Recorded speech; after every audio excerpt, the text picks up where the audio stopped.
Hello, I'm Simon Whistler. You're watching the Today I Found Out YouTube channel, and in the video today we're looking at the secret society of journalists known as the Order of the Occult Hand. A running joke, a conspiracy, a challenge, a raspberry to authority, and at least formally an exclusive club, the members of the Order of the Occult Hand are those journalists who have successfully snuck the meaningless phrase occult hand past their editors and into published newspaper articles. So how did this all start?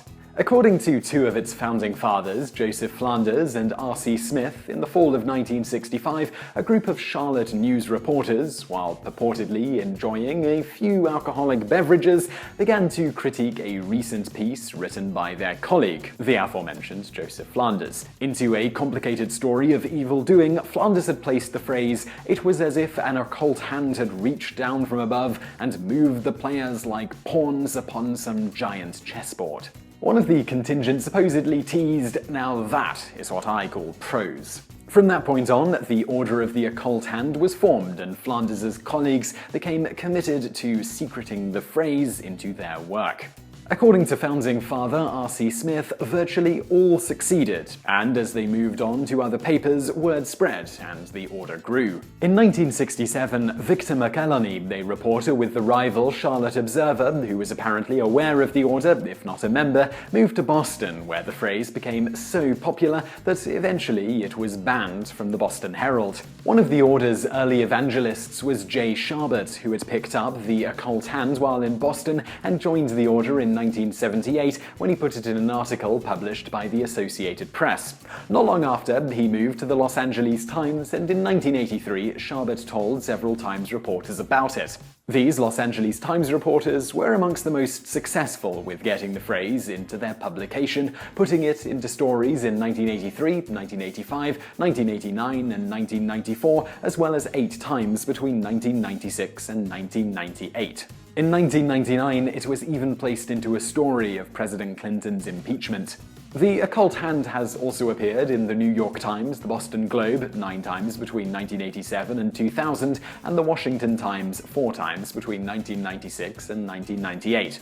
At least 4 of its manifestations in the Boston Globe came from M.R. Monty Montgomery. As a master of the order, Monty seamlessly placed the phrase with sentences like, "If a president of Harvard ever intervenes in something like a promotion or a course outline, it is well disguised, the work of an occult hand." So how do we know about this secret society today? Information about the order has been published at various times over the years, including by former president of the American Journalism Review and dean of the University of Maryland's Journalism Department, Reeves, who had learned of the order while working in Boston in the 1970s.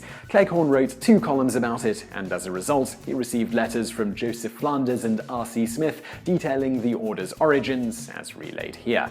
In more recent years, the order has become less popular, although the occult hand continues to pop up occasionally, including in weather coverage by Mark Lane of the Daytona Beach News Journal in 2006, entertainment editorials by Don Kaplan of the New York Daily News in 2013, political stories by Chase Purdy in the Roanoke Times in 2013, and even student sports reporting, Michael Chaikin of the University of Chicago's Chicago Maroon in 2014. On the other hand, many former order members have moved on to other challenges. Pulitzer Prize winner Paul Greenberg, order member 6 times over, wrote in 2006 that because of the expos on the topic and the lazy types who threw the magic phrase into their copy so artlessly that it gave the whole conspiracy away, he was giving up on the occult hand in lieu of a new phrase, with the criteria that it had to be bad enough to be spotted by the cognoscente, but likely to get past the casual copy reader. Greenberg and other order members considered,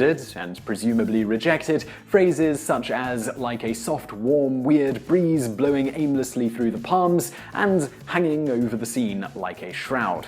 They eventually settled on a phrase currently unknown to the public, and as of 2006, there were supposedly 11 certified members into the new secret order. So I really hope you found that video interesting. If you did, please do give us a like below and do subscribe for more great videos just like this. Over there on the right are a couple of other videos you'll probably enjoy if you enjoyed this one, and thank you again for watching.